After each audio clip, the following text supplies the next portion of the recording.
freak out, sorry, party, freak out, sorry, party. It's like, okay.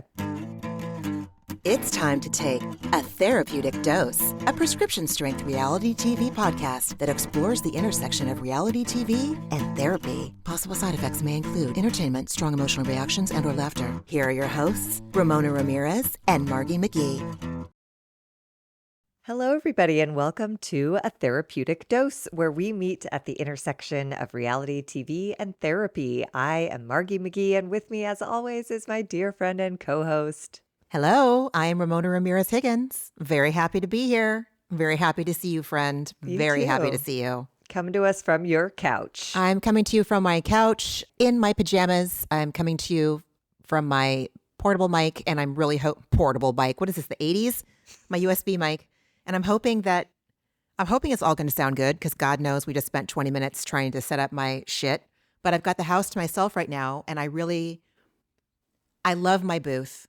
With all my heart, I adore it. It's one of my favorite places to be. But it is also cold. The stool is uncomfortable for the time being. The light is harsh. And in my living room, it's much calmer. I'm under lots of blankets. You know what I'm saying. I just felt like I wanted to treat myself and relax and just have a conversation with my friend. Yes. That's it. It's cozy. It's summer house vibes. It's bed bug vibes. Yes. Oh my God, I'm so bed bug right now. You really are. Bed bug. Yeah. I did think about recording from bed, but that's okay. This is much better. I listened to some podcasts. I wish I could remember which, but like, God forbid my brain retain any details. But I know I listened to podcasts where they record from bed. For sure. Bravo, podcasters. Anyways.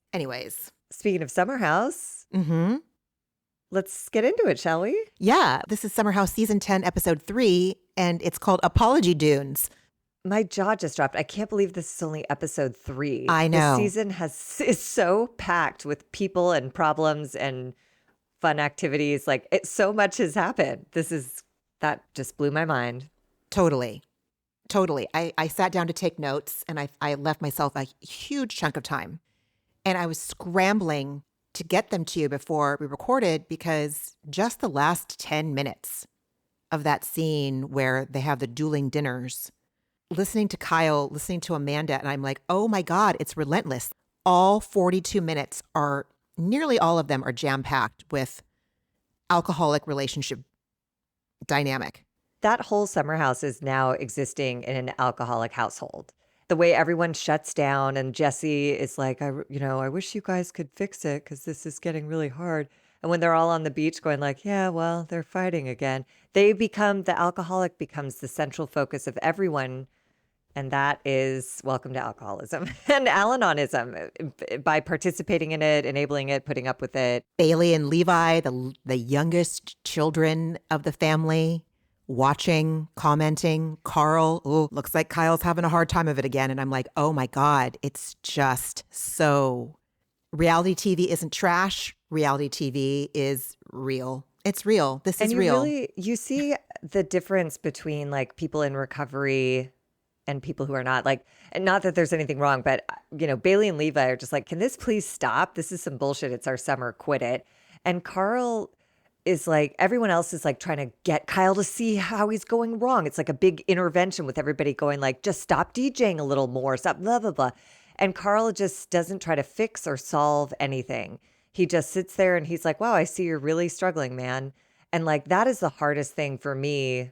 It's why I go to Al-Anon, so that I can learn how to be Carl and just be next to an addict in their experience, as opposed to being like, well, I think if you did it this way, it would probably go a little better. And I think we can all see clearly. Can't we all see clearly that if you chose this route, you'd have a lot higher success rate? It's like, it's not about that.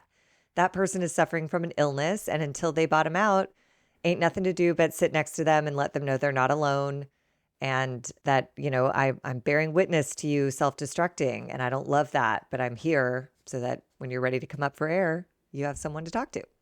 All I wrote all over these notes is Carl is sober. Carl is sober. I'm very happy for him. So yes, we jump right back into the tension at that dinner. Kyle has just stormed off, And in Mia and her confessional, she's like, is this normal? No. You do this every summer? Yes. Yeah. And Kyle is on the front porch. It made me so irritated. Instead of moving the Amazon boxes out of the way so he could give himself a humane amount of space to relax in that chair, he just squeezed himself in amidst all these boxes. I guess to like hide. murder himself even more. Yeah. And he's talking to himself, and Carl joins him to offer support. And Kyle starts going off, I'm fucking done. And he immediately starts blaming Ciara. Fuck Ciara. I've stuck up for her nonstop over the years. Carl tells him, just stop. But Kyle keeps going. And he's coming in with like the alcoholic greatest hits. I can't win. I can't even apologize without being crucified and laughed at. And it rubs off on Amanda. She's given up. Just eliminating all autonomy for Amanda. Like, she can't think for herself. Whatever Ciara does, she absorbs it and then mirrors it. It's like, no, dude, what's happening is everyone thinks what you're doing sucks. And so everyone individually is going, hey, what that guy's doing sucks. And I relish him blaming everyone else because he's now released from Amanda. They are separated. He doesn't need to deal with Ciara. No, there's no one else to blame. So let's see how you do, Kyle. Like, I hope he thrives, but like, I think he's just going to find a new set of people to blame, his employees or his family or like the dog. I don't know. You're so right. You're so right. It's something, the market. Sure. People want honestly. cannabis now. They don't want alcohol anymore. But yeah, he can't tolerate the thought of his behavior and his actions affecting Amanda to this degree. So he has to make it Ciara's fault. Kyle says that neither Ciara or Amanda have ever gone to bat for him. I'm literally all alone. The fact that Amanda has not left in 10 plus years is like a miracle that he should be on his knees saying thank you for every day. What do you mean? And what does gone to bat for mean? All Amanda does is absorb your temper tantrums, wait for you to come down, and then try to talk you through them. And yes, she has a part in this relationship being toxic and dysfunctional as well. But like, it's so interesting to watch someone who has developed a narrative that has become the truth to them, even though it's so incomplete. There's so much else going on. But he's just like, this is what I choose to see, and I am victimized. Everyone's mean to me.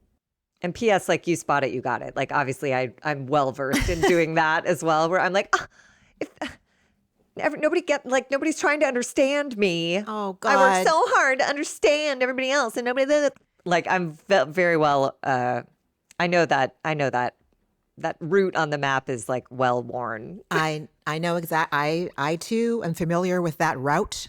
And maybe that's it. Like, I can see it at some point. And to his, we'll get there. At the whole episode, this whole season so far has just been him. This whole season, their whole relationship. Like Amanda says, like, I've been doing this every summer. And I'm like, we have too. Yeah. But Carl's just sitting there quietly, a warm body offering support via proximity and open ears. I find it so impressive and so inspiring. And rewatching season 4 while watching season 10 is crazy. Carl is a different person. He is 180 degrees from who he was. And this is a fully formed, grown-up man. I just think it's fascinating to see such a change. Anyway, yeah, if you need something to watch while you're folding some laundry, put on an old episode of Summer House. Holy shit. You will see notable differences between Kyle and Carl.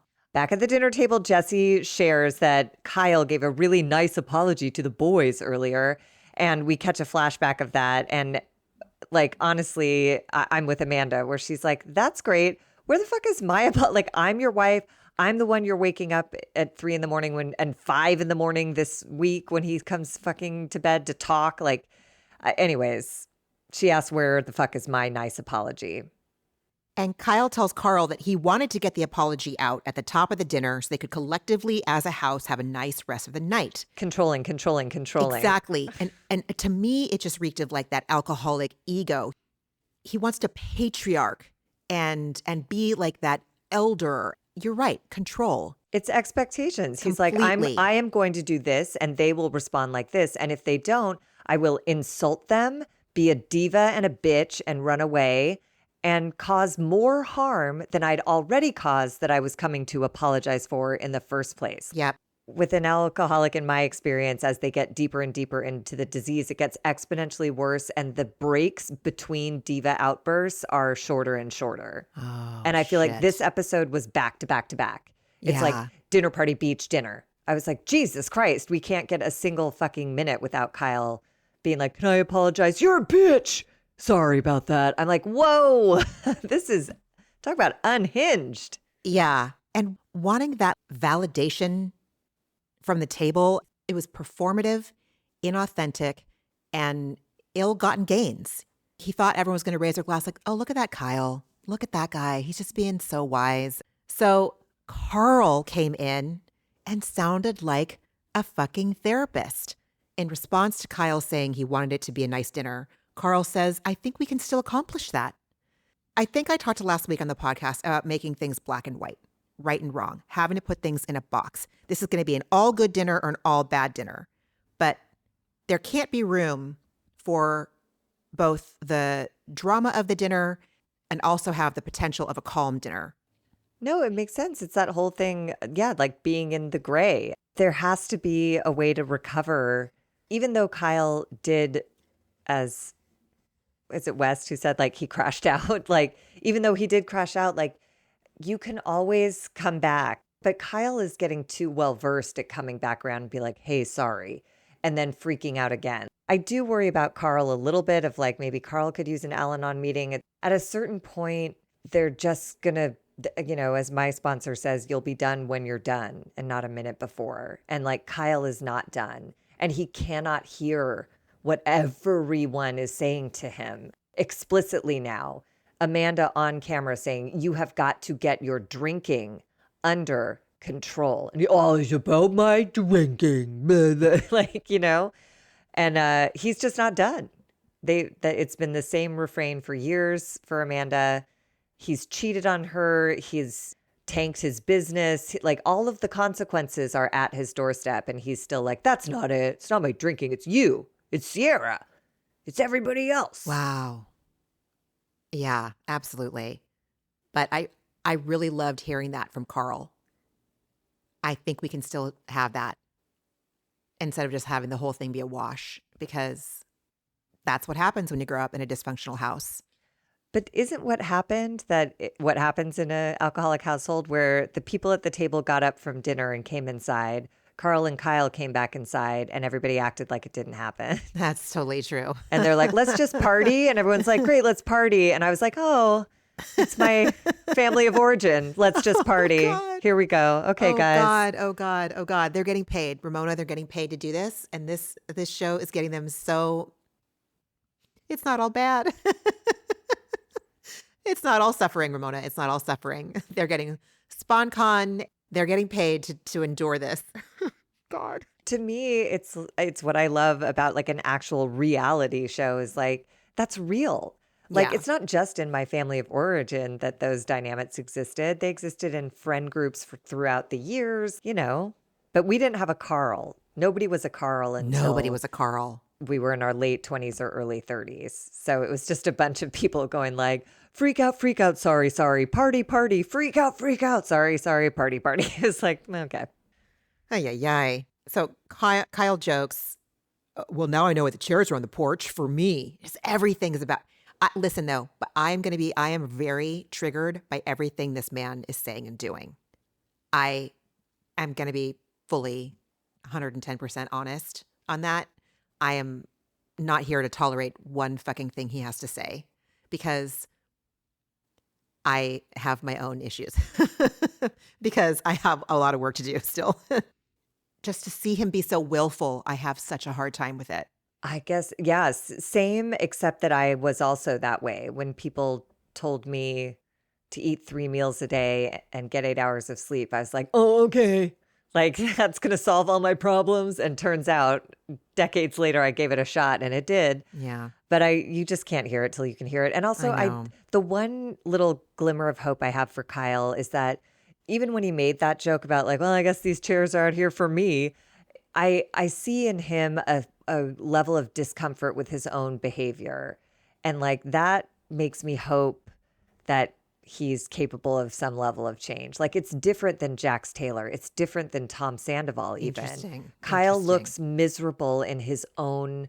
He doesn't seem like, he'll say everyone else is wrong, but you can see that he's like tortured inside, but he can't figure out how to articulate what's the matter. Or maybe he knows it's the booze and he's just not ready to hand it over yet. So You make a really good point. You're absolutely right. I do not put him in the same camp as a Jax Taylor or a Tom Sandoval. You're totally right.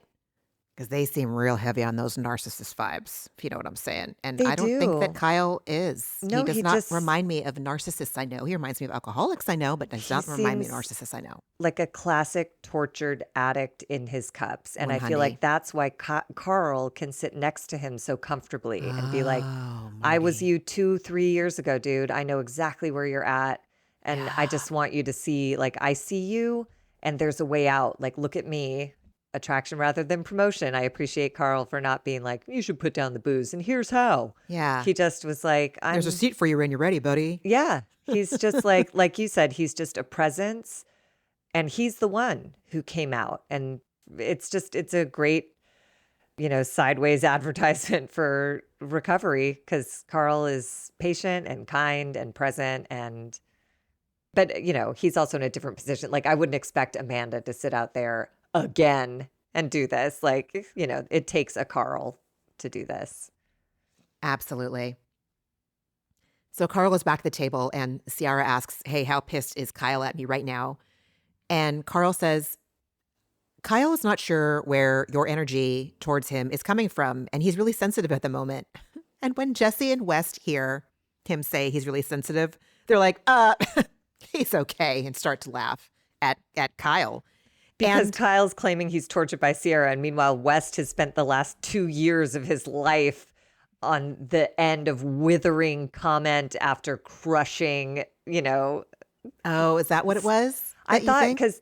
because Carl was saying like, well, he's not sure where your energy's coming, Ciara, coming from, and he's pretty sensitive. And West is like, I've been there. And Kyle got nothing. Let me tell you what it's like to hear 2 years of a person like you actually do really care about tell you you're a piece of shit off camera, on camera, in the press, out of the press. Like it can get worse, Kyle. It could be worse. Okay, because I thought it was like they were just like making fun of him being sensitive. I mean, And it could be. I thought both of those things sound. Yeah. Okay. You know what? I like yours.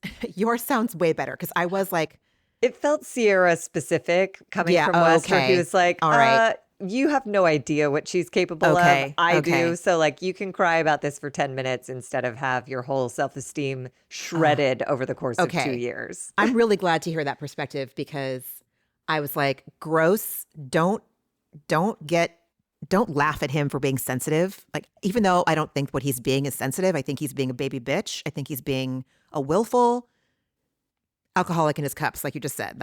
I don't need to go off any more than that. Hopefully that's coming from wreckage that West has over Ciara and not them being misogynistic about sensitivity. Yeah, because that would be really incongruous with how West was treating KJ last weekend. But I think it's also like he doesn't know where it's coming from. Carl, come on, dude. Come on. You of all people should know that Kyle knows where it's coming from. He just can't stomach it. He can't stomach the fact that his wife is confiding in one of her best friends that my marriage to this man, Kyle, is shitty because he gets wasted and I get DMs all night when he's out from people saying, your husband's acting sus. FYI, BT fucking dubs. But instead, let's blame it on Ciara. But it does seem like, I will say, like hearing Carl say Kyle's really sensitive right now, And later in the episode, Amanda says he's going through a lot of shit. It's not just me, it's his personal life, the business. He won't admit it. So it does sound like the people closest to him know something that we're not privy to that's like deeper and darker maybe than we're aware. And Yeah. even hearing Kyle say like my biggest fear is that I will not start a family before my parents pass. His parents are 80. And if your biggest fear is closing in at that rate, that's a lot. And if you don't have any resources or tools to manage expectations or disappointments or fears, then this is the result, this And you're level so of right, crash out. because he is such an expectations guy. I Yeah. thought the first weekend we were here together, Amanda, it was going to be great. I expected that we had time together, so it would be great. And it was a shit show. I expected to give this apology to the dinner, and it was a shit show. I expect to hit this landmark by this time, and this time, and I'm not. And yeah, you're right. He's crashing out. Fucking dude, Arrested Development is just crumbling all around him. And I'm watching it on Kinda. television. Thank you, Bravo. Thanks, Kyle. And it's also SARS. like classic midlife crisis. Like even people Mm. who aren't in addiction, in your late 40s and early 50s, a lot of people reach this bridge and have to stumble over it. Like it's not cute, but it's real. It's you know? real. It's so real, dude. Dude. So Levi says, I can't just go back to having a normal conversation at this moment. And Carl says, let's try. And he asks her, hey, who's the hottest guy in the house? And it's like, are the producers prodding Carl to always ask the new ones about hot dudes and what they're looking for? Because this is the second time in one day that he's Carl, asked them. he is such like dad vibes. Like, you know what I That's mean? true. It's not like it comes off as the opposite of lecherous. It's literally like, hey, young women, what do you find attractive these days? And the answer is not going to be like you, daddy. It's going to be Ben. You know what I mean? It's like abs, and Carl's a dork. He's like, we put sunscreen on my back. Woo, it's cold. You know what I mean? Like these two 20-somethings are not going to like drop their panties for Carl. So I feel like he literally was just like, oh, here's what young people talk about. Who's hot? Let's just get the ball rolling, kiddos. God. He's in the mix this year. That's his whole thing. So Levi does answer the same way Bailey did at breakfast when he walked in a towel, dripping wet from the pool, Ben.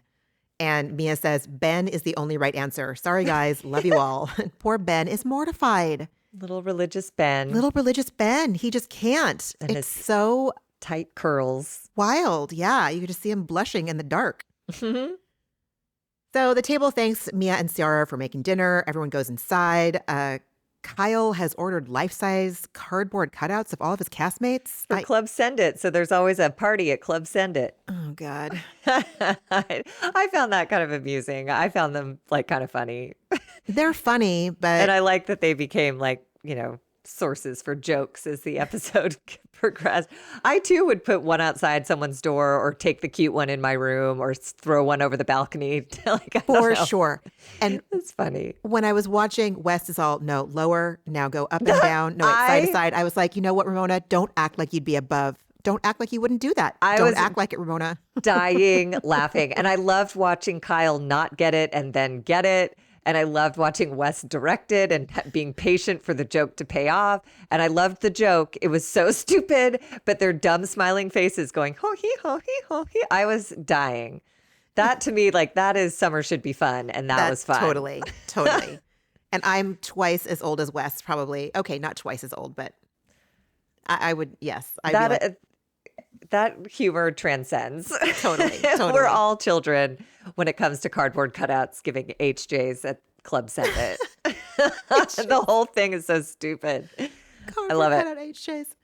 So Ben's in the kitchen cleaning and Bailey asks him if he needs help and he won't let her because of her nice dress and she can't. She looks at Levi like, oh my God, this man is not going to let me help clean with him because I'm wearing too nice of clothes. And Ciara just goes, oh, somebody's got to fuck him. Like, if this guy is like, if that was his organic response to let me help you, oh, no, not in that dress, And then all four of them are like, yeah, well, one of us, all of us, even if I was married, my husband would have to understand. I love them. They're adorable. So they're all dancing in Club Send It, and Ciara swipes her sunglasses from West's head because they were on his sweaty forehead, and this kind of hurts his feelings. In his confessional, he says, she could be joking, or I could just be being a wiener, or she could mean it, but I'll never know because we never talk about anything. So I just kind of have to feel the vibe out. And I'm like, West, A, you can fucking ask. B, I think feeling the vibe out is also totally a fine option. If you're collecting information and in the process of being curious, wonderful. Yeah, and I feel like, but I love watching this West and Ciara arc because it's so true to like what it's like to get into a relationship where people have different understandings of what it is, get out of it, the huge painful feelings on the immediate other side of that, the slow rebuild of trust and friendship and humor, a toe in the water, a few steps back, a toe in the water, and to me, this just read like West really cares. So to him, if somebody swiped glasses off my sweaty forehead, I wouldn't think twice. But if someone I cared about, who I thought I was rebuilding with, did that, I would read into every word how hard they ripped him off my face. Like, I get it. He's just trying to see if like they're going to be okay. And he's Totally. not sure yet. And I don't think Ciara is either. I think they're both kind of like, I don't know. Oh, I think it's going to end up somewhere. I think it's going I to end love up in a them. bed. I do too. I do too. But it wasn't, but it's also the perfect example of like the timing wasn't right. Like West was just getting first time famous, and it doesn't matter how hot you are. Ciara's the hottest person, like On Bravo, on TV. in New York City, in New probably. York, Like, right. I don't know. And she's also like hilarious and fun and real and Everything. sensitive and all the things. So, and I think West knows that, but I think he also knew he couldn't be faithful. And all praise to him for not being Kyle and being like, let me lock this down real quick. And also on the side, do everything that I also want to do and really hurt this person even more, you Yeah. know? So the timing Yeah. wasn't right. But I love watching them figure out what they're going to do next. Because I love don't it. know. They don't know. I'm on the edge of my fucking seat. Every time the episode ends, I'm like, God damn it. I have to wait how many days? Looks at watch. It's so good. Episode 3, that's it. So good. I'm so in. So half the cast is going out, half are staying in. Obviously, Amanda is staying in. And Kyle is saying goodbye to her as she's getting into bed and asks, are you going to go to bed all by yourself? And she's like, yeah, I go to bed by myself every night. Dipshit. But again, like toxic. So he's like, you're going to bed by yourself? And she immediately is like, they are so chippy with each other. Like nobody can even get out of a room without a fight, as we Nope. find out. So he starts apologizing to her, but it's in this really lame, like pouty, not at all sincere way. Obviously, I'm sorry. I don't mean to speak about us. And Amanda asks for specifics on what exactly he's sorry about. And he I says, loved her for that. That's the Same. right move. Of like, and then he said, you know, for talking about our sex life or your drug use, for how clean or unclean the apartment is. And she just goes, thank you. Because I think like that it's helpful to hear, even if it came out in that shitty tone, like, good, you know what bothered me.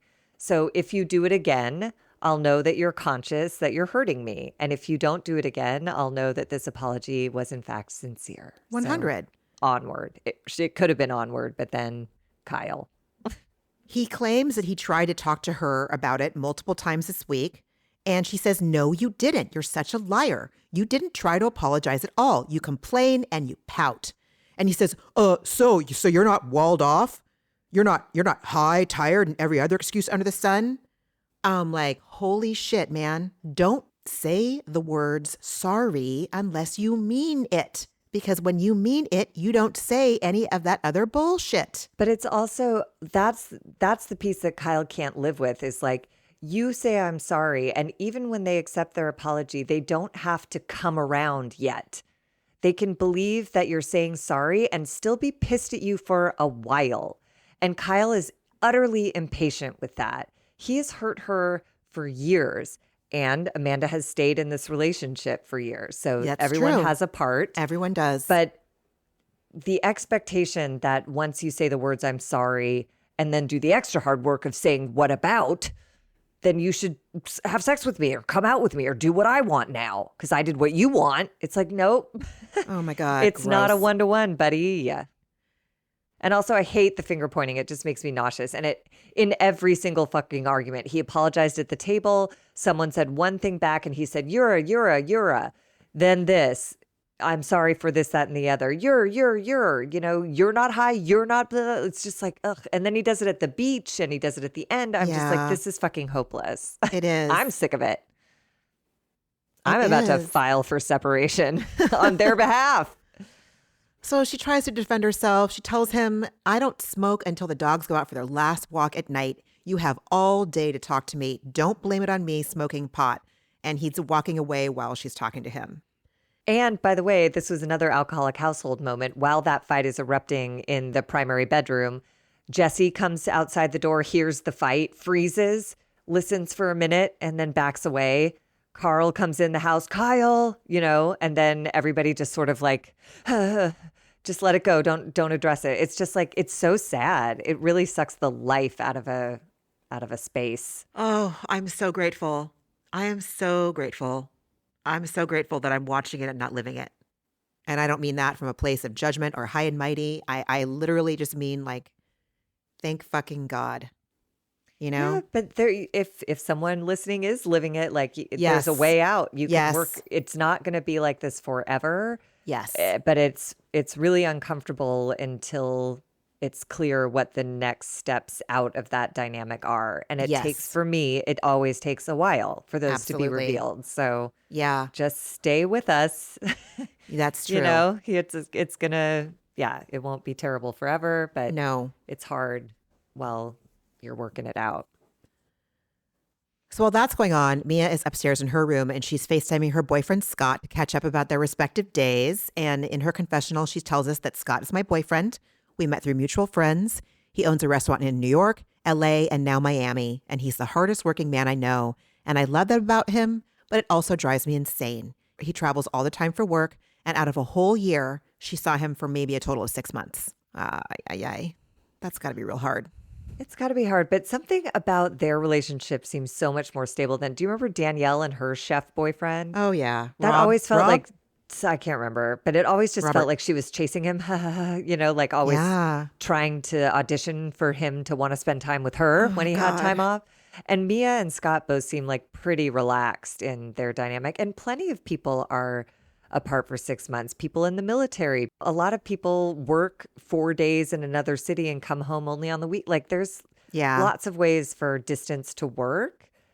Not that it's easy, but it's also hard being in each other's space all the time. Yeah. Like it's, relationships are just, they're wonderful and present a lot of challenges. So, but I felt a sense of security watching Mia and Scott that I hadn't seen in a previous summer house chef dynamics. That's such a good point. Yeah. Yeah.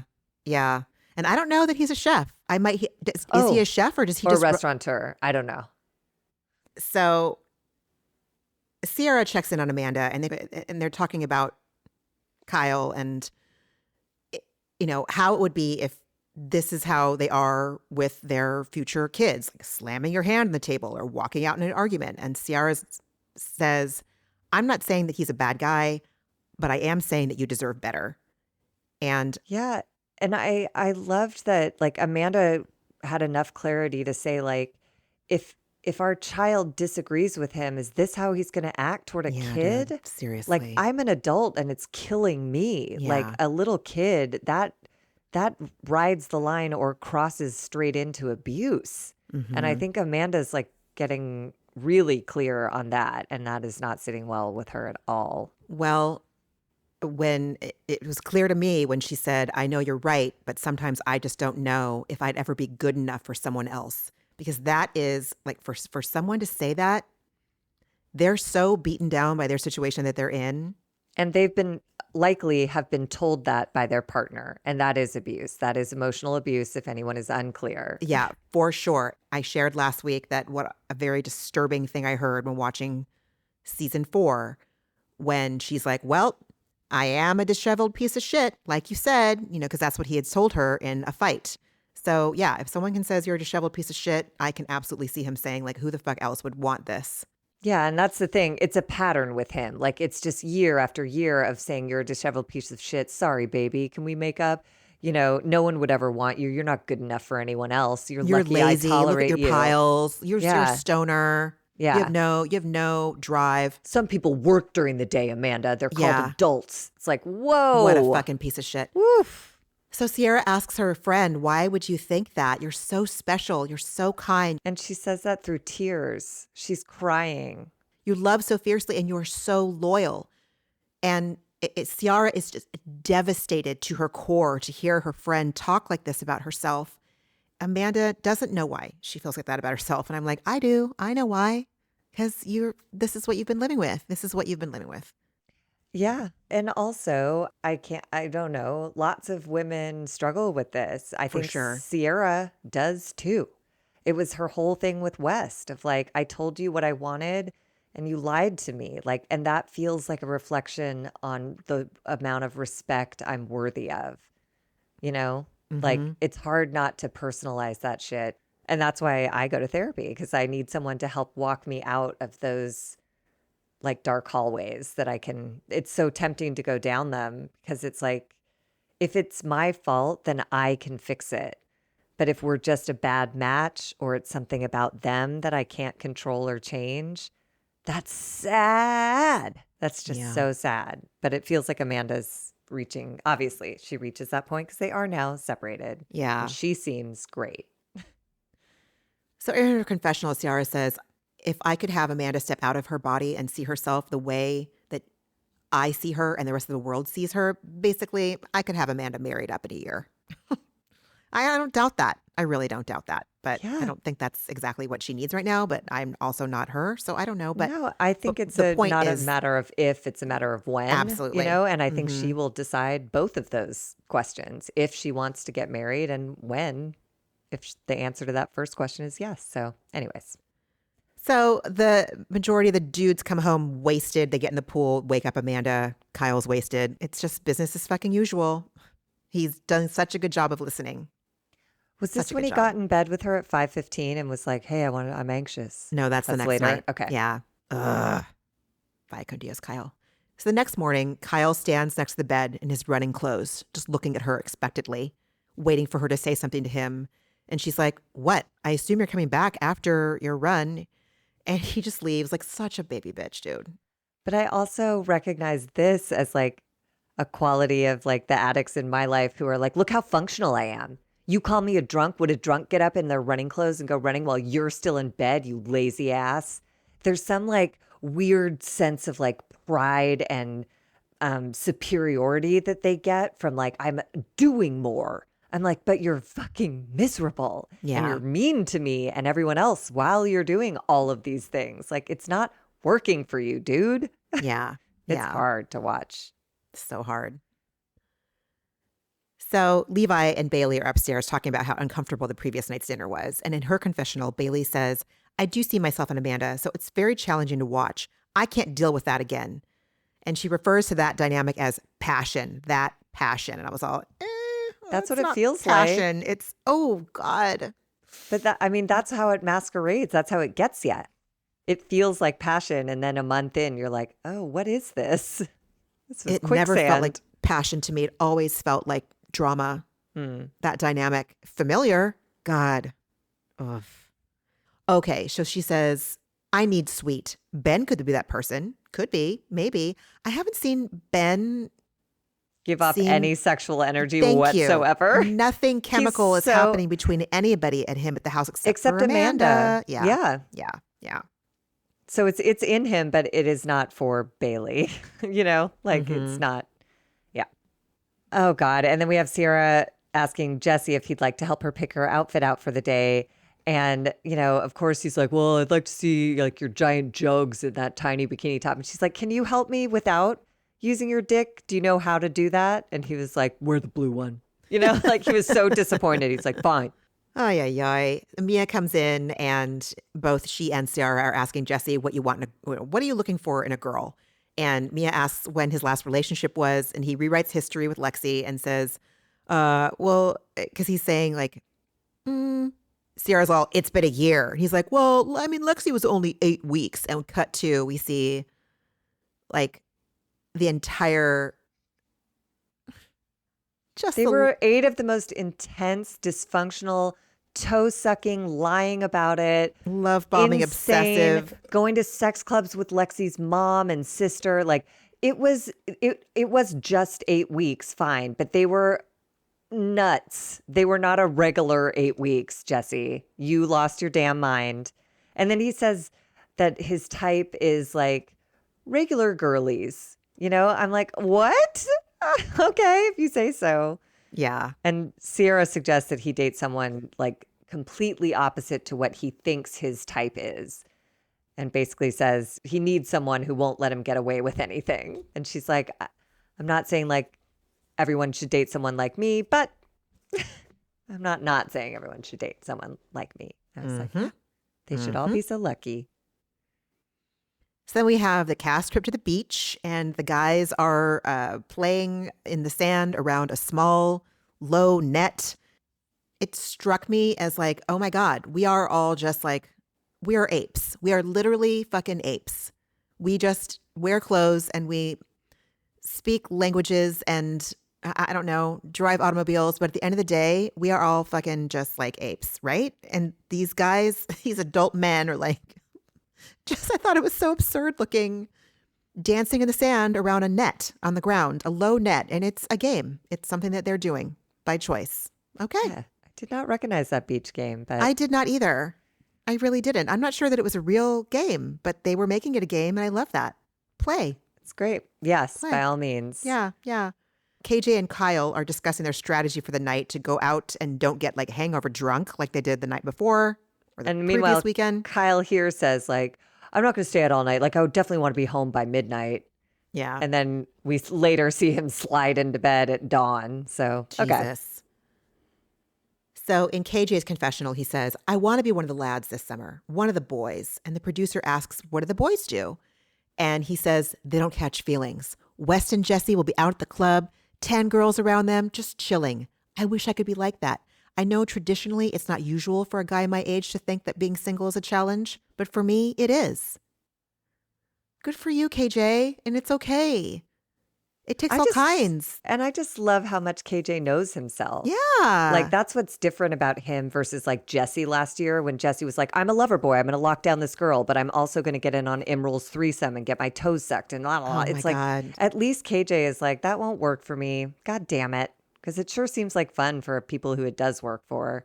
But he's just not that guy. And I love that he honors that in himself. Imral. What's going on with Imral? I miss that dude. I thought he was great. I did. It was great. I thought he was great. West walks up to Kyle and starts spoon feeding him a mayo-based salad. I'm guessing it was probably potato. And Kyle says the only reason why he wanted to address the whole house at dinner the night before is because it felt like the elephant in the room. And West says, I think by you addressing the whole house, it looks like a grand gesture to Amanda, but she doesn't want that. And Kyle's just quiet. So this is like the first intervention of like, here, Kyle, here's how to look at this like a sane adult man. And he's shrugs it off again, just person after person brings him helpful advice and he will not accept it. Mm-mm. Mm-mm. And then Kyle asks Amanda if he can take her to his favorite spot, the apology dune. And we get various flashbacks of Summer House cast members of all ilk sitting on that dune going like, I'd like to apologize. I'd like to apologize. I don't want to discuss it, but let's move forward from here. It's just like various iterations of everybody having a sorry, let's move on conversation. So he tells her that he wants them to feel like they're on the same page. And she says, I agree, but I'm not going to do things for you that you're not doing for me. So I don't know if the dynamic or phenomenon of scorekeeping happens with the ferocity that it happens in an alcoholic household, because I can only speak from being in an alcoholic household, but scorekeeping is such a fucking hallmark. Yeah. Don't they even isn't there even like, do I remember literature being read at the opening of an Al-Anon meeting where it was even talking about scorekeeping? We don't keep score. Isn't that even written into some of the literature? Probably. Yeah, it sounds in alignment. Yeah. And yeah. But to me, it just feels like Amanda is finally like, you know, I there's this radio therapist 10,000 years ago who used to say you have to earn your way out of your marriage, is what she would always say. But I applied that to all my relationships, friendships, jobs, all that stuff. I needed to put everything I had into it so that I could leave saying, knowing I put everything I had to give into this. And yes, I overstayed and everybody in my life was like, get out. And I was like, I can't until I know that my side of the street is utterly tapped the fuck out. There's nothing left, because that's how much I cared about these various things, people, places, institutions in my life. And I feel like Amanda has hit that point. She has given everything. And now she's like, I'm done. I gave you everything you wanted. And I'm asking for one thing. And she even says in the course of this argument, like, I keep asking you, I'm explicit about what I want you to do. Stop drinking. And you won't do it. And it's, that is the definition of insanity, doing the same thing over and over and expecting a different result. And I think she's now at the point where she's done doing insanity. She's like, I'm not going to do the same thing again and expect a different result, because this is it until you do something drastic to change. And then basically in that conversation she has with the producer off camera, that's where I feel like it was crystallizing for her that it's over, that she was going to leave him. So she says that she needs him to get his drinking under control, and you're fully aware of that. And he says, I only drink when I'm social. And she says, that's a problem for me. I don't want to babysit you. I don't want people to feel like they have to keep an eye on you. I need to know that my husband is responsible enough to go out on his own and come back. I don't know that we've ever seen Kyle be responsible and come back. Ever. And this show's been on for 10 years, 10 seasons. He tells her, I was chill last night. And she says, well, you weren't last weekend. Ah, Jesus. And then he basically blames last weekend on her, saying, I warned you. I said that if we didn't get our shit together mentally, physically, and emotionally, I was going to have a mental breakdown. And that's what happened. Gross. Yeah, it's just sad. It's like you just really see, his sickness on display. It's like, that is a fucked way of thinking, dude. And even at some point in this, she says something to the effect of like, however you're feeling about me at any given moment shouldn't affect how much you drink or your ability to be faithful to me when you go out. Like that should not be the determining factor. If I've pissed you off, I'm not down with that entitles you to get blasted and do weird shit with other people. Totally. So and she says, so that's your excuse that we didn't have our shit together. So everything I put up with in the off season too, like when we're not filming. And he asks her, what do you put up with? And she says, the drinking and the rumors and the coming home late.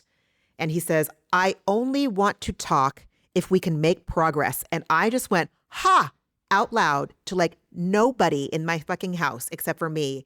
I audibly responded when he said, I only want to talk if we're going to make progress. On my terms is the end of that thought, Kyle. That's exactly, yes.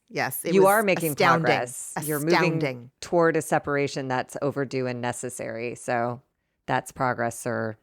Oh my God. And she tells him that he shuts down every time she brings up her issues with his drinking. And he puts a wall up. And I'm like, I've seen it. We've seen it. Like for season after season now. Maybe not in the very beginning when she would bring this up. I think he really did believe it when he would hear himself say, I'll be better. But now he's been doing this too long and he's too ingratiated in it. He's too committed to the bit. And it's a cunning, powerful, and baffling disease. And that's part of it. So he starts to say in a very, very impatient voice, dude, you're so laser focused on my drinking. And I'm all, bro, we all are. We've been watching for 10 seasons. All of us are focused on your drinking. And also, like, yes. So pay attention. Yeah, dude. That is what she's laser focused on. If you don't want a partner who's focused on your drinking, who's bothered by your drinking, then you're in the wrong relationship. So stop running away from it and trying to get her to not be her. Let her be her and decide what you're going to do with that. Like, that's the part that bothers me. He's basically just saying, like, stop being you and having your feelings. I'm telling you what to feel. I'm telling you I'm doing enough. But even if that's true for you, it's not for her. So now what, dude? It's that whole thing of like, if she never changes, how are you going to move forward? Oh God, yes. So let's say Yes, your wife is a yes. constant nag about your drinking. Do you want to stay or go? You have agency in this too, Kyle. Ugh, icky. She tells him, I'm so laser focused because that's where my anger stems from. And he says, the second we got engaged, you started Oh, saying no to everything, which is it's so bullshit. you knew I was social. Social? So gross. Yeah. Okay. So this is where he says what you just said a few minutes ago. Me not going out with you shouldn't change your faithfulness to me and how intoxicated you get when you go out. And he sits up. He's very activated by this. He's very angry. And he says, okay, you know what I think we have an issue with? Compatibility, chemistry, intimacy. I don't know, common interests. What about that? But it's my drinking. What about the days, weeks, months where you don't ask me a single question? I don't know who I married anymore. It's about my drinking. If that's what you think you're coming here to talk about, you're driving me to the drink. And he's practically spitting these words at her. And he gets up and he starts to walk away. And Ciara is watching from afar with just so much concern. And Amanda has assumed that position I have known all too well, unfortunately, myself, where you just start to shut down Yeah, and you let just the other freeze person and go just dead and Yep. let it freeze and go wash dead. over you and be Exactly. done. Wait for them Because to be they're not done. going to stop. They're not in a rational headspace to talk with. They just want to Right. vent, say horrible shit that they can't take back, and storm off, which he does. And honestly, I don't even think they should be talking at this point at all. They've already been drinking since the morning. They're on a group outing, but I am watching a reality show and I thank them for their service. So I may watch it. I feel badly though, because this is not an ideal circumstance in which to have this kind of conversation, in my opinion, in my But experience. again, it's a reflection of like alcoholism. It's like Totally. Kyle had an expected outcome. Oh, this time I'll take her to the apology dune. But he can't keep it together. It never ceases. He will not stop before he gets to the point of insulting her and belittling her and demeaning her and shutting her down. That, in my experience, is what they want. They want you to go dead inside and go still and freeze. Because then you're little and quiet and they win, for the time Yeah. being. And then Yeah. they can come back like he does with his tail between his legs. Oh, sorry about that. We've made it this far, blah, blah, blah. Like, ugh, just makes me Yeah. sick. It makes Oh me my feel God. sick. And I felt very affirmed by everyone else on the beach because I think they had the same pit in their stomach that I had in mine watching this, where you're just like, can this please stop? Can this please stop? It takes everyone's emotional energy, everyone who loves these people when it goes down like this. And certainly in a Totally. public space. Oh my God. Okay. So he announces to production, I'm assuming, I'm done. Maybe get some curiosity, drive, intention, personality, making it about my drinking. Give me a fucking break. Can you believe how mean that was? I can. I Maybe absolutely get some can. drive, intention, personality. Yep. Yep. This is your wife? Holy shit, dude. Take a breath and walk it off before you say that shit. Oh my God. That's just why Amanda looked at her friend the night before and said, I don't know if I can get somebody else. Because Of course. this is the abuse he gives her. And then he This is what says, I'm sorry, but the words have already burned their way into your, In self-esteem. front of people. In Oh, front on of coworkers camera. and on camera. And like you said, directly to a producer. He turned to the producer to say, I'm done. Then seeing the camera turns back to his wife and says, get a personality, get some drive. You fucking lame loser is the subtext. You lazy stoner. Oh I get up and I God. run every day and I don't eat carbs. Just you smoke pot. people and verbally on a beach. have depression and you have clutter and piles. And I mean, obviously I'm projecting like a motherfucker right now, but like also. Well, and Kyle has anxiety, as we see in the middle of the night when Amanda's like, the drinking, it doesn't help anxiety, my dear. Like, oh my God. Every week, I feel like a new article is coming out in the New York Times or somewhere saying alcohol linked to increase in anxiety. For me, drinking makes me very anxious. Anymore. And that's Like the thing that, is like, drinking and it does till it doesn't. Like, I do partying. believe our bodies are built to process it differently in like 20s and even 30s. But then something happens where a whole new mechanism comes into play, and it's not like partying isn't a thing anymore. It's like, if I'm going to go out, I need to like plan for 3 days of either depression, anxiety, physical illness, or all of the above. Totally, totally. So one of his castmates, I think it's probably Carl, is hearing him going off, and he's like trying to reel Kyle in, like, Kyle. No, I think that was West. Was that West? Yeah. Oh, wow. Because okay. everyone is, again, this is the thing. Everyone gets sucked in and tries to stop the freight train because it's so clear that it's barreling down a dead end track. Ay, ay, ay. And then Amanda tells production, this is how it always ends. Oh, it's my problem. Oh, everything's my fault, and it's everyone's uncomfortable. I'm uncomfortable. You're uncomfortable. So he says to whoever's listening, I'm not going to be called an alcoholic on national television because somehow, some way, that's all our problems. I'll just not go out. I won't DJ. What else do you want me to do? What else do you want me to quit? He's saying that to Amanda. My God. I mean, it's so mean. It's just so, what else do you want me to quit? You want me to be so unhappy? It's no, you can leave, Kyle. If this isn't working for you, you don't have to stay in this punishing, horrible relationship with a shrew. Yeah, dude. God, get out. Go to UPenn or whatever. UPenn, is that where he went and DJ'd until the middle of the night on a Thursday? Yeah. And thank God West Greek courses and says, he's such a fucking baby sometimes. Good God. Good God. It was the good God at the end. Like, it was just not like a dude's crashing out. He was like, he's such a fuck. It was very specific. And he is. And he again is in his 40s. Yeah. It is not a good look. Yeah, dude. I was thinking, like, he's closer to my box than he is to West's. You know what I mean? Yeah. That, like, age thing. Like, are you blah, blah, blah, blah, blah. Yes, Ramona, I know what you're talking about. So Kyle goes into the ocean, and Carl notices and says, oh, looks like Kyle's having another tough time of it. Oh, God bless. So sweet. Poor Amanda. She's telling production, I've done this for years. This conversation has happened almost every summer. It's the same issues, just a different day. Why am I going to do the little things you ask for me when you can't do anything I ask you to do? Like, why am I going to show you respect when I don't get it in return? Oh, God. Oh, God. Oh, God. So then he gets out of the water and starts to apologize to Amanda. But in reality, I think he was just copying to sunk cost fallacy. I don't know if it's 110% sunk cost fallacy, but I'd say it's like 95.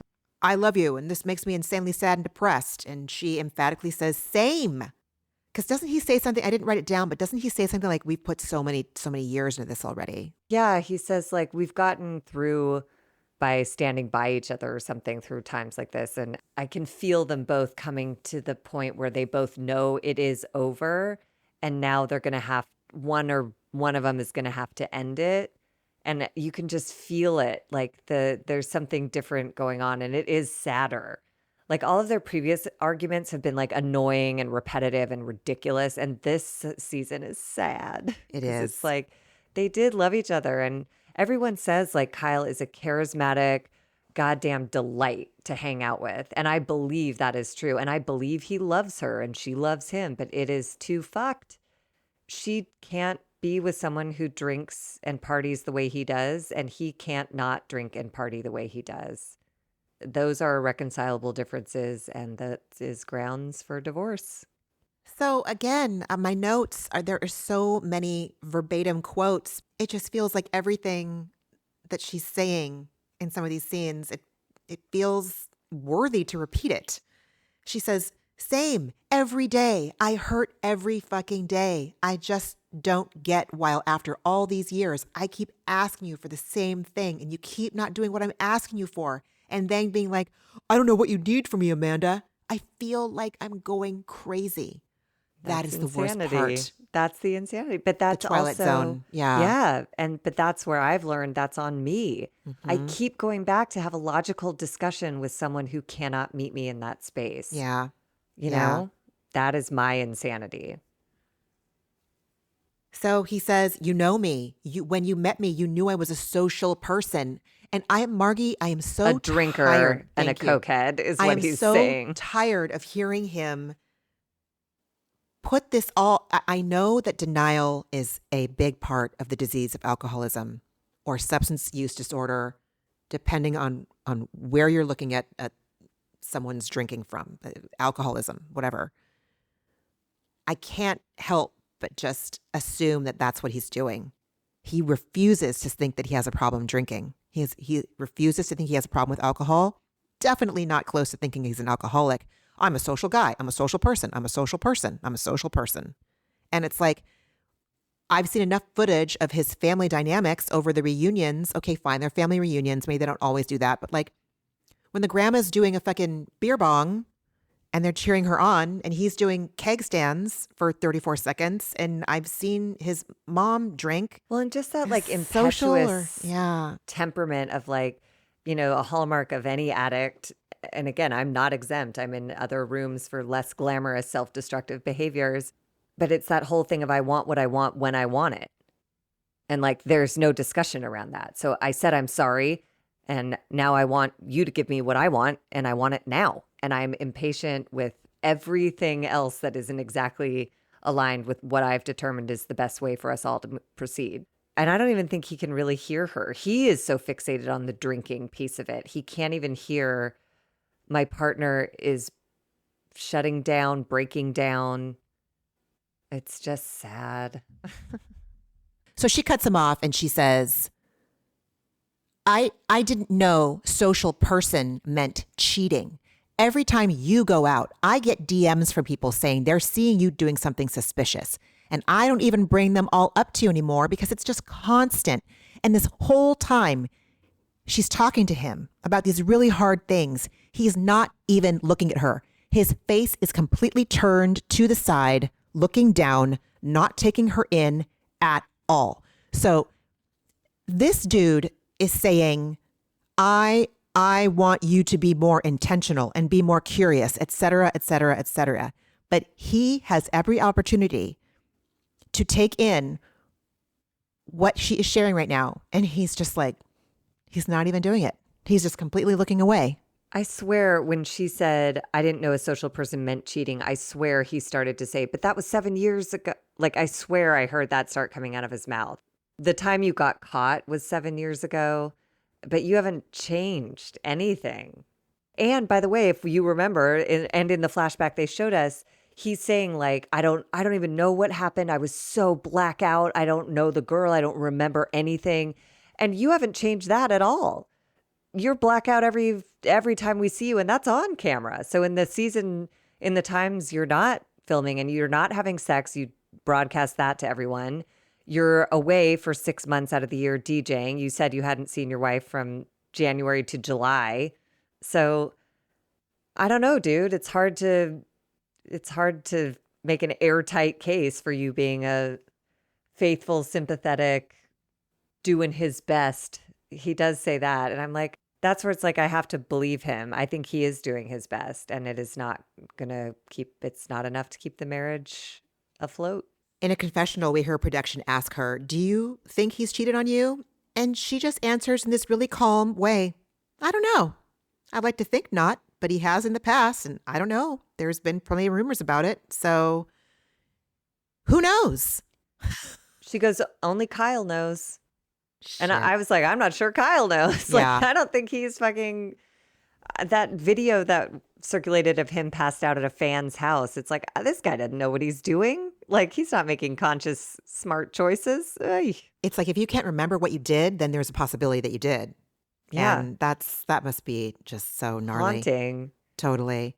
And Amanda says to him, like, I don't just wake up mad at you. And she's like, I know you feel that way, but I don't tell you about the messages that I receive every day. So like, she wakes up in a neutral headspace and opens her DMs to see, I'm sure, pictures, videos, you know, accounts of whatever he's been up to the night before. And that would wear on me too. For sure. And For sure. after a while, you don't want to talk about it because you are an acceptance of who this person is. He's someone who can't be respectful of your wishes. And it may work for a different partner, but it ain't working for Amanda, that's for sure. So he, in a very lackluster not at all authentic kind of a tone says, I'm sorry for making our business everyone's business. I'm sorry I haven't been able to give you the trust that you need to be present in this relationship. I'm trying my best. And yeah, I love you. And I'm all, dude, don't do your best. Do my best. That's stupid. Stupid. And she says, I love you too, but something's got to change, Kyle. I'm tired of having the same conversation every summer. Aren't you? And he agrees. And then he victims again. Yeah, I feel very lost. I'm sorry to be laughing at this man's angst and pain, but dude, you're the one that's lost because you fucking dropped the map on purpose. This is your shit show. You made it. I don't know what to say. I don't have any compassion for him. I don't have any I compassion do for believe him. him, though. I do believe he feels lost. Because again, it's the same energy that I thought I picked up on when he was sitting on those chairs with Carl. It just seems like he doesn't like what's happening, but he wants to do it his way more than he wants to be open to being uncomfortable trying a new way. And that's like the most miserable place to exist in. And you drag everyone down with you. And that just feels like that's his gravitational pull right now. It's like, I hate myself, but I don't want to do anything different. And I hate myself, but I don't want to do anything different. It's like, so there you are. And I think that's why I don't have any compassion for him. Because I really, really thought I had a wonderful session with medicine this week. I've been trying to stay on top of doing ketamine at home because it is such, for me, it does wonders for my depression. And I really thought that once I'd had this session, like I'm telling you, I cried, I journaled, I had compassion for myself, I had compassion for other people. I was able to like untangle and see things so clearly. And I was so excited to take notes after having this because my heart was open. And I even thought, I'm going to be able to find some compassion for Kyle, some empathy for Kyle. But because of his arrogance, I can't do it. I'm a human fucking being. I couldn't do it. And it was so interesting to have that experience. But it's like he can't deal with the fact that things aren't going his white, privileged, attractive, blue checked marked, famous DJ, prolific Bravo celebrity way. And he's just stunned by the fact that he feels lost. I'm like, I can't get it up for you, dude. I can't. Not right now. I don't know. I don't know what that says about me. I don't know. Doesn't have to say anything about you. I think he's just worn everybody down. And because you're also simultaneously watching season 4, like Yeah, dude. the lack of growth, like the same attitude and outcome for 10 years straight. At a certain point, it's just like, okay, well, if this must be working for you, so I'll just back off. I can't imagine how or why, but it clearly is, or you would stop, and you're not stopping. So much arrogance and so much entitlement. It's exhausting. So they join the rest of the cast. They all leave to go home. Thank God. Half the cast is getting ready to go out to dinner and the other half is staying in and they're all going to meet up later. And while this is just something that stuck out to me, I don't know if it stuck out to anybody else but me, but when Ciara was getting ready, she kept walking into the wall and she says, keep doing that. And I was like, she's got PMS or she has her period right fucking now. Because I always knew. I'm like, oh, my period's going to be here any fucking minute now. Because I would have bruises on my fucking shoulders from every wall I walked into. I don't know if it was an ADHD thing on top of being a PMS thing, but for me and the other women in my family, we were like, what the fuck happens to us? Because do not hand me a knife for a certain 48 hours a month. You know what I mean? It was just not going to go well. Totally the same. Like in these incomprehensible cartoonish ways, like I'll pick up a pen and it will vault across the room. And I'm like, and not with me throwing it or not a muscle spasm, right? Just somehow it slips into upwards. I'm like, how the fuck is that even possible? And then, yes, I bang into everything, like parts of my body that I don't normally hit, like my hips. Like, I'm just like, what? How did I become all angles that need to ram into all solid objects? Yes. Like, it's so, and I drop everything. Cups, everything. Papers, like I cannot hold any, it's a nightmare. Completely. completely. That was the first thing I thought of. So KJ and Bailey are on the couch chatting, waiting for the sushi to be delivered, and they're talking about where they want to live, and she wants to live somewhere warm. And he says his mom lives in Chandler, Arizona, and his dad lives there too. And he said, yeah, my dad is a player. And Bailey's like, yeah, for the Pittsburgh Pirates, right? He was for the Pittsburgh Pirates. And he's like, well, yes, and also he was a player. So I loved her trying to buy it back. She's like, oh, no. I totally know that you're doing the double entendre. I know that. I just wanted to confirm what team you... I'm like, Bailey, you didn't know. You got it wrong, and that's also okay. But like, she spent a very long time trying to buy it back. But God bless him. He's so... No, I was like, the ADHD makes me want to over-explain and be like, oh, no, I get it. Anyway, like I just did right now. Yeah. No. But he's so sweet. He doesn't do anything with that. He just lets it be. He's like, that's fine. Mm-hmm. And then he talks about his relationship question mark with his father. They haven't talked or seen each other in like 5 or 6 years, which is a long time. That's a long time not to see a kid. It is a long time, but at the same time, I was like, I can do that in my sleep. What do you mean? I mean, I don't know if it was a straight 5 or 6 years that I didn't speak with my qualifier. And I'm not saying that he's a qualifier for him. I'm just saying that like for me, with that parent, I don't know. It was years. And if it wasn't years, it was only because it was like either one of us going out of our ways, I don't think, to talk to each other. It was like there was a family thing we had to both be at. And so that was going to mean that we had to see each other. It is a long time. And at the same time, I'm like, oh, yeah. Yep. Been there. I don't know. Yeah. Yeah. Yeah. That's sad that it didn't shock me and it shocked Bailey. It's just like, uh-huh. I mean, yeah, I remember having that experience. I always talk about my, like, you know how when stories that I would tell in college, and people were like, Yep. No, Yeah. I've never experienced that under my roof. And I'm like, nobody ever. And then I was like, uh-oh, something went weird under my roof that I should deal with. Totally. Yeah, I guess KJ's dad has been in and mostly out of his life his whole life. And KJ in a confessional says, I always thought I didn't have a dad. I remember being in kindergarten specifically and people being like, oh, where's your dad? And I'm like, oh, my mom said I don't have a dad and God's my dad. God bless. And then he said, then I remember one day this man pulling up to my house with all these gifts in this big Hummer H1. And I was like, who's this? And my mom was like, this is your dad. And that's just like a lot for a kid to have to make sense of. Like, it's almost more rational to go with my dad as God, Right. than to be like, here's a total stranger pulling up in like the most conspicuous car with all these gifts. I don't know. It's weird to receive gifts from a stranger, even though as a kid, especially, I liked getting stuff. But it always felt a little like, what is this? Thank you. And I love this. But like, who are you and what's going on? You couldn't trust it. You couldn't It's trust weird. it. Very weird. It's a Very weird move. Absolutely. But Absolutely. understandable. Clearly his dad like thought he could make up for decades of negligence with a couple of toys. With stuff, yeah. It's a classic move. Yep. Yeah. Classic move. But I do think it's really interesting that KJ is such a lover boy coming from a background like this. It's interesting. Well, he chalks it up, though, when he tells Bailey he was around women growing up, so that's all he knew was communicating how you feel.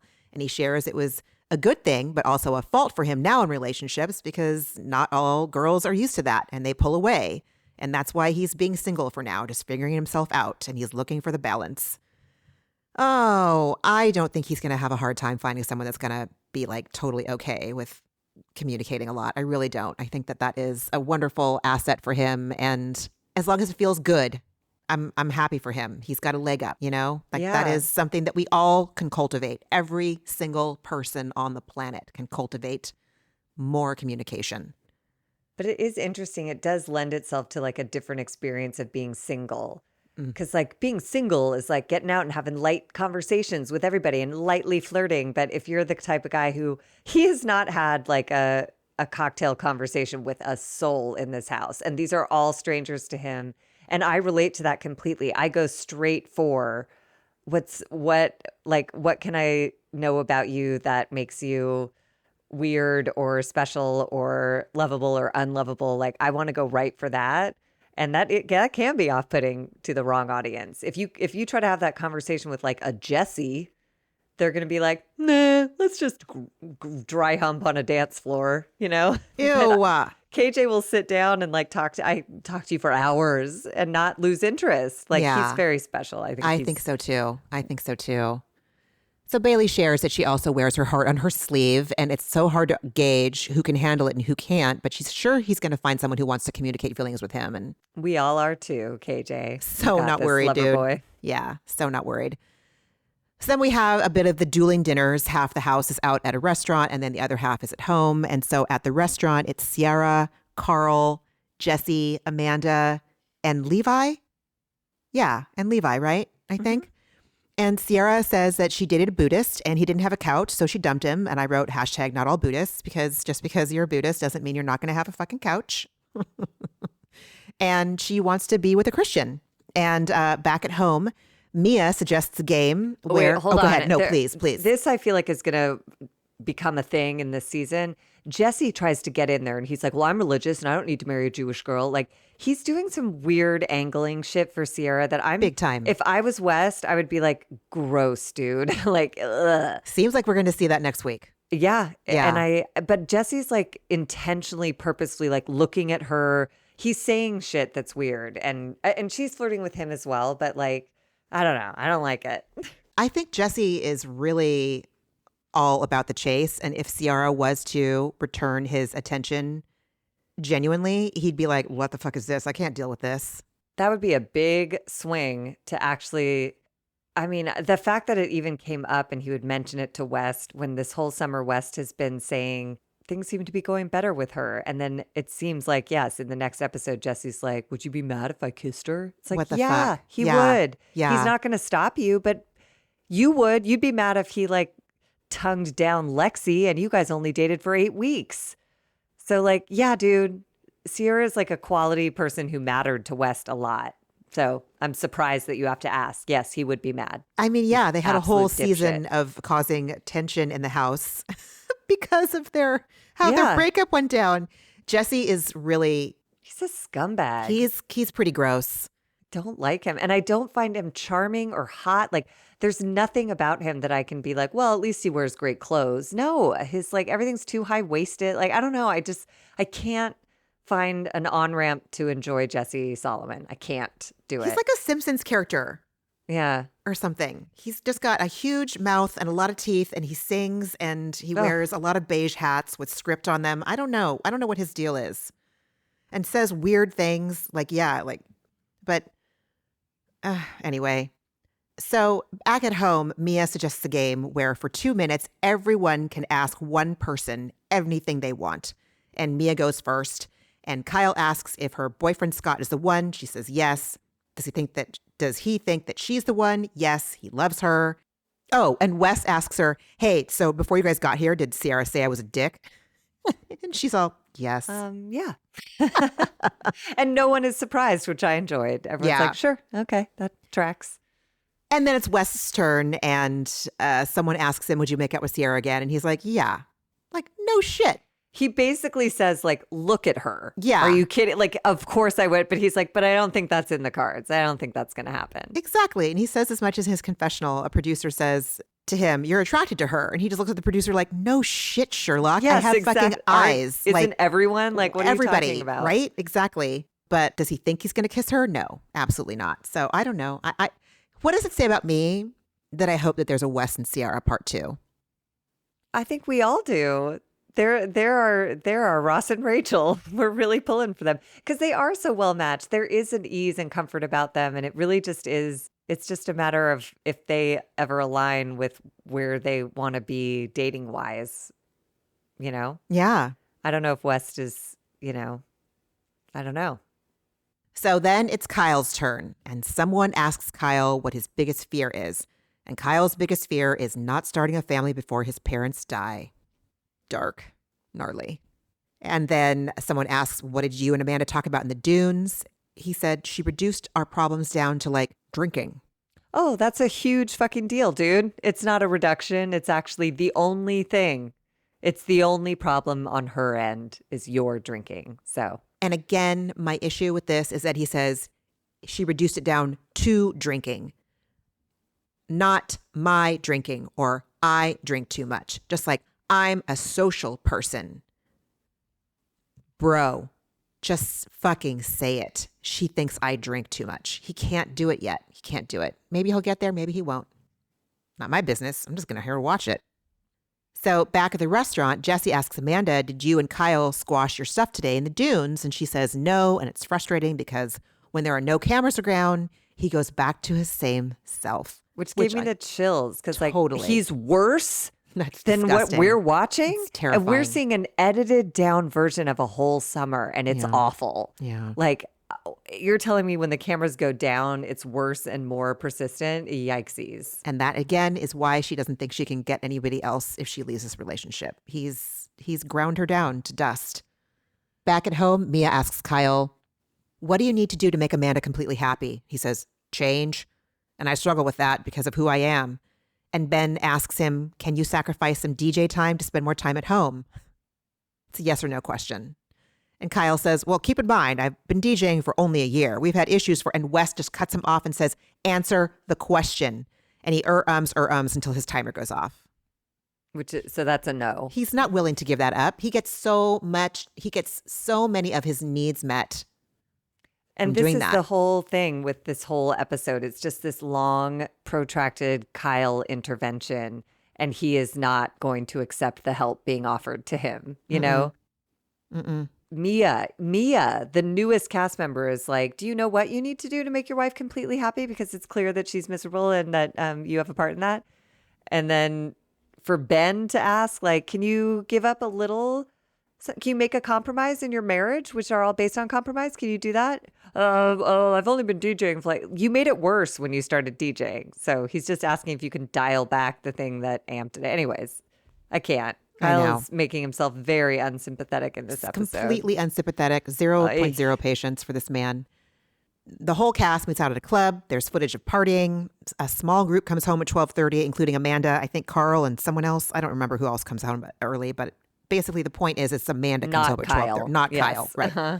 So Who said he would be home at midnight. yes. So 2.5 hours later, at 3:05 a.m., the rest of the group comes home, including Ciara.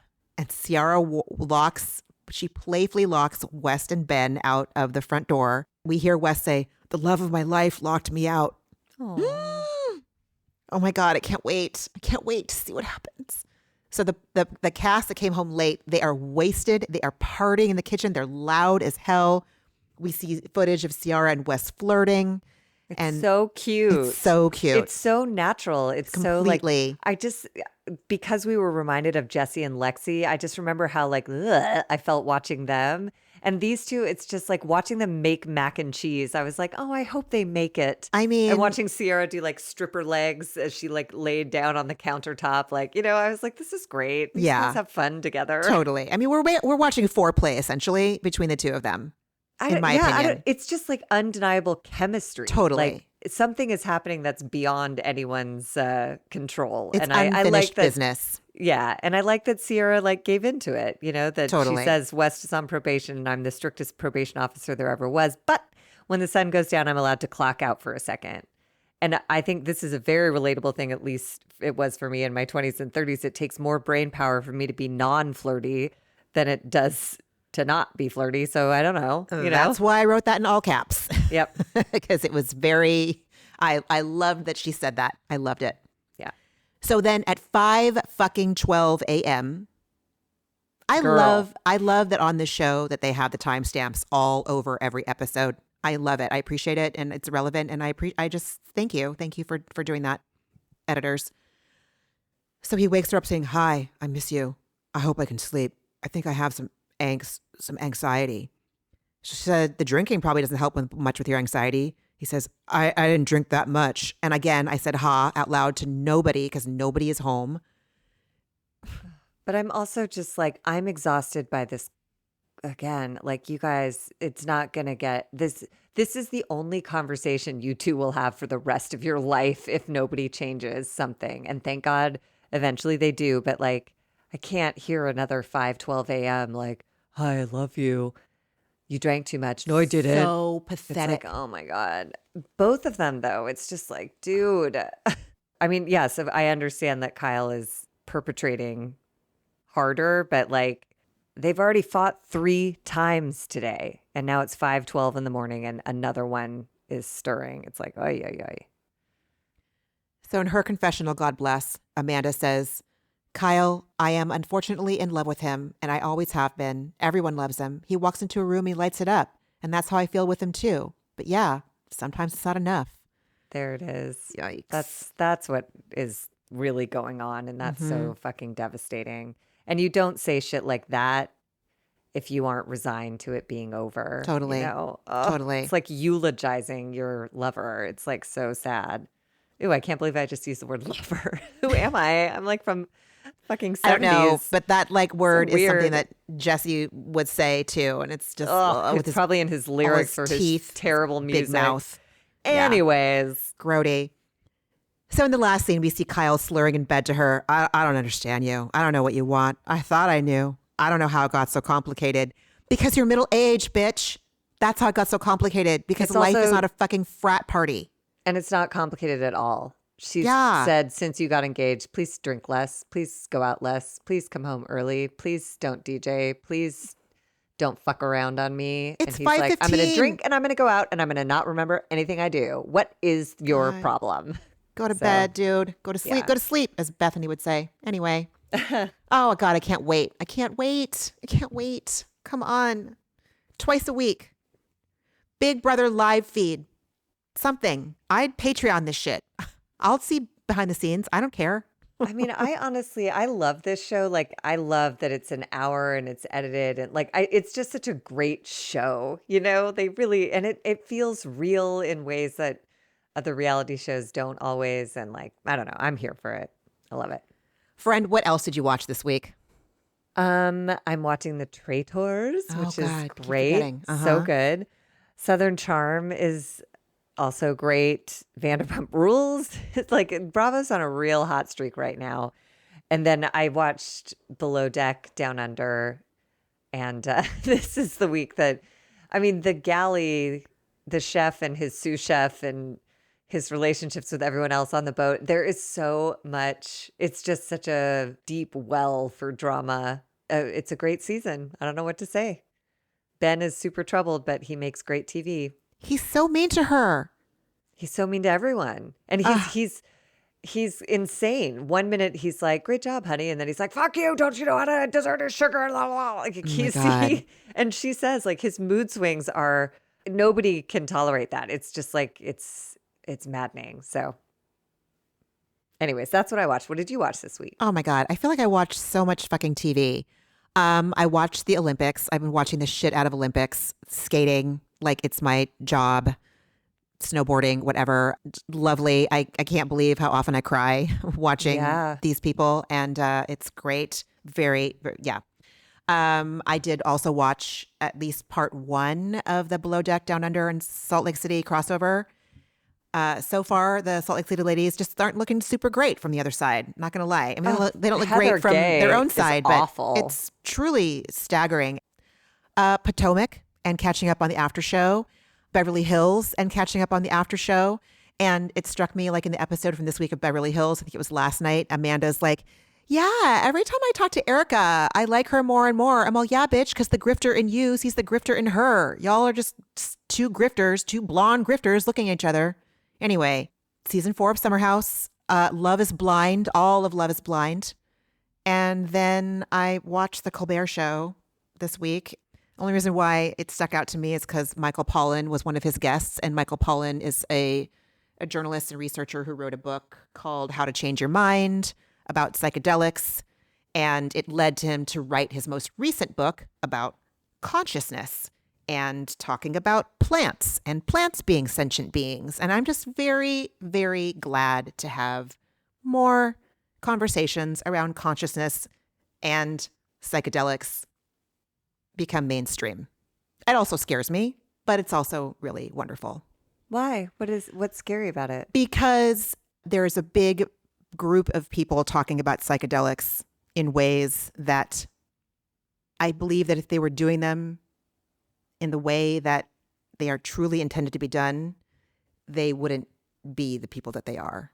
What's the threat though? Like what's The scary? threat is that people are going to do work with psychedelic medicine without doing the work Mm. with psychedelic medicine. Oof, I could cry. Shit, I didn't know I was going to get this emotional about it. Like, I, if you were to look at me on paper, okay, how can I say this and not just go off on 10 million tangents? I started working with psychedelics because I couldn't get over some PTSD things. I couldn't get over some stuff from my childhood that just had me locked. And no matter how much talk therapy I did, I couldn't shift my perspective on it. I couldn't let it go. You know, I was suffering still. And so that's when I tried it. My first one, ketamine. And it led to doing others, and I can't wait to do others. But what I have found is that while there is relief, I feel so much more unburdened from PTSD, so much more unburdened from childhood loops, destructive thinking that I formed in childhood because out of survival. I've talked about that a million times. It hasn't been without tremendous upheaval and mess. And I have not been humbled by something like this.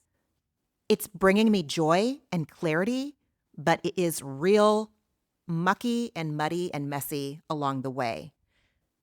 Like looking inward and going deep is not fucking easy shit, but it's what I signed up for by working with these medicines. And when I say consciousness expanding, I really mean it. Like I'm looking at shit and I'm like, oh my God, I'm humbled all the time. Every time I work with medicine, I am humbled. But the way I have been taught to work with it is like it takes a lot of intention and a lot of integration afterwards. It's not just let's do a fun fucking drug, go on a wild ride in your brain, then come out and that's it. Like that's my work is always happening, whether I've ingested medicine or not. I work with it every day, even when a drop of it is not in my body. I don't think a lot of the people out there talking about psychedelics with amplified voices are doing it with that much intentionality. There's lots of people in the manosphere talking about working with psychedelics, and a lot of people in the manosphere going to do psychedelics in the jungle. And I'm not trying to gatekeep or say what's right or to say who's doing it right and they're not doing it right. But if someone was to ask me like what I thought behind closed doors, I'd be like, those motherfuckers aren't doing it right. Because if you do it with intention, like the ego goes, and all I see is more ego, and it is frightening to me. So that's what scares me. The spaces that I work in, the medicine practitioners I work with, like it's a lifestyle. Like I'm always like, what would the medicine say? What would the medicine say? What would the medicine do? And that might sound crazy, but it's like, because I get in touch with my pure essence, it changes me fundamentally. Some people I think are just like in it to like go to the jungle and do ayahuasca and come out with some beads and like tell some stories about how they barfed in the jungle. And I'm not down with that. And there's a lot of discourse happening around it. I'm so grateful for that, especially like where I live, thankfully, but I can't control what certain podcasters do and how they do it and how their listeners interpret what they do. But if they were doing it the way I've been taught to do it and the way I'm committed to doing it, I don't think that there would still be a lot of the behavior and mindset that I see. Trying to be diplomatic and not be a dick. But that's why it scares me that it's becoming more mainstream, because it's the Wild West right now. I read about it all the time. All I can do is just keep doing it the way I do it with the community that I do it with, and having faith that like, I don't know. I want it to be done safe, without harm, respectful to cultures that were practicing with these medicines for thousands and thousands and thousands of years before some white dude on fucking Love Island went to the jungle and did it and then went on a podcast and talked about it. And I can't control any of that. It's so much more like like the experience on the medicine. It's like a little drop, how you integrate it afterwards, which for me is an all day everything, all day, every day kind of a practice. And it's so fucking imperfect. Like I've never felt more humbled by what I don't know. Mm-hmm. I'm powerless. Yes, aren't we all? Mm-hmm. But I feel like Colbert is like, he's such a great advocate for all roads to enlightenment, Oh, you yeah, know? for sure. For sure. And I have my own deal with like Michael Pollan anyway. I was just glad to see him talking about it on a very well, especially this week of all weeks, you know, very popular talk show. And so if hopefully people will read his book. And if not that book, there's so many other good books about psychedelic medicine that I'd be happy to recommend. I do love his docuseries on Netflix. I think it's a wonderful gateway to learn more about psychedelic medicine. Some that I've tried, some that I love. And yeah, so I guess I'll just talk about my antidepressant then right now too, because that's what it Yeah, is. definitely. Part of what is so great about ketamine is that it does have so many benefits for treatment-resistant depression, treatment in the form of an SSRI, an SSNI, a mood stabilizer, traditional talk therapy. Like those things are fantastic. And sometimes they don't work for everybody. Our brains are so complicated and we're all just so different. So it really helps me get out of a loop. And I've been working through some intense stuff, like intense familial stuff. And I can't believe it. I can't believe what it's capable of shifting for me in that moment.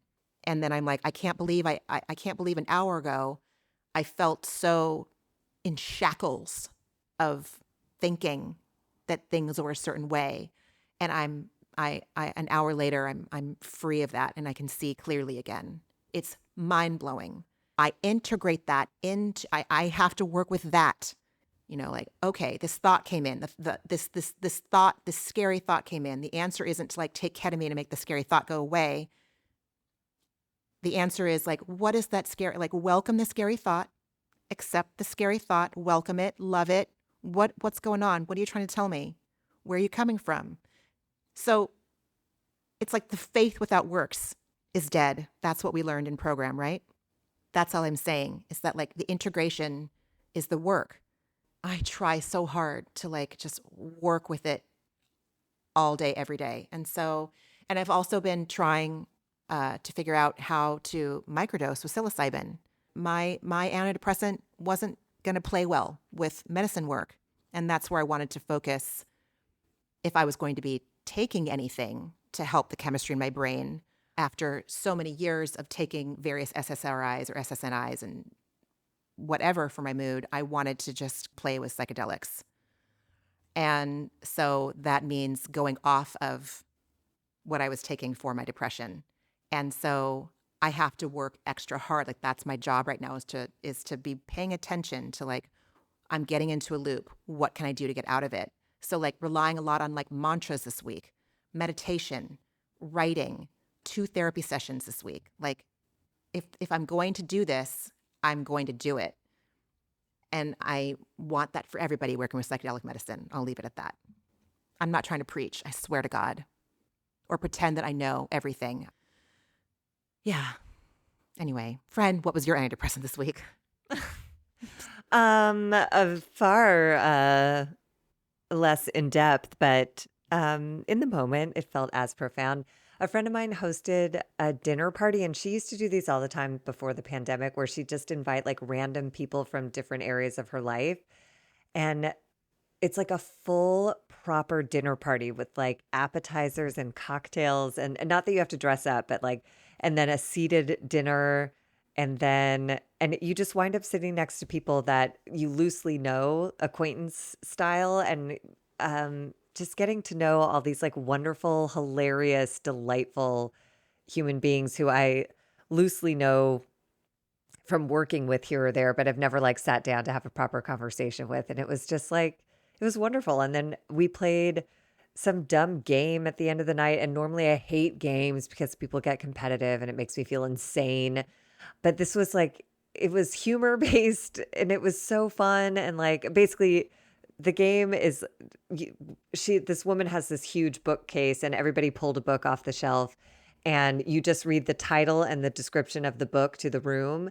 And then everybody writes what they think the first line of the book might be. And then you gather them all up, read the first lines and the real first line of the book, and everyone has to guess which one is real. And with this group of people who are so creative and so funny, and a lot of them writers, like, I don't know, it was just a fucking delight. Like, it was not competitive. It was just about like, I don't know. It was just a really like sweet gathering, and it was small and um it wasn't glamorous. It was just great. Like, I don't know if I'm describing it in a way that makes any sense, but I was just really dropped in with really great people for a bunch of hours. And my friend who hosted it did such a lovely job. Like, it's so much work to host, and she cooked everything, and she was still somehow totally present while also being in the kitchen stirring polenta. I was just really impressed with humanity, honestly. Everyone in that room, I was like, I love all these people and I'm really grateful I'm alive in the timeline that they exist as well. Even though there's a lot of other stuff going on in this timeline that's stressful and disorienting and weird, this night feels worthwhile. Like, if these people are here and existing in the here and now, like, I don't know, it can't be all bad. Anyways, that was my antidepressant. That sounds super fun. I want to go. I was like, oh, I wanted to be Great. her +1. Oh my God. That sounds so fun. Yeah, it was Makes me great. want to have a dinner party. It was great. You don't watch Southern Charm, but they have lots of dinner parties on Southern Charm, and it reminded me a bit of that because like the table was set beautifully. It was all candle lit. I was like, oh my God, Wow. what a delight. How fun. It was fun. Friend, I'm so glad we got to make this work this week. Me too. Really, really glad. I missed you. Hooray. I missed you a lot last week. I missed you a lot. Same. Everybody, thank you so much for listening. And I hope that you are having a good week and that you are taking care of yourself in the best way that you can. And Yeah, we will talk next week. yeah, we'll talk next week, everybody. All right. Bye. Bye. Ramona and Margie are obviously not doctors and do not provide medical advice. Their content is intended to be used for entertainment purposes only. It is not intended to be, should not be interpreted as, or used as a substitute for medical advice or a diagnosis of any health or fitness problem, condition, or disease, nor a recommendation for a specific test, doctor, care provider, procedure, treatment plan, product, or course of action. My mom is a doctor.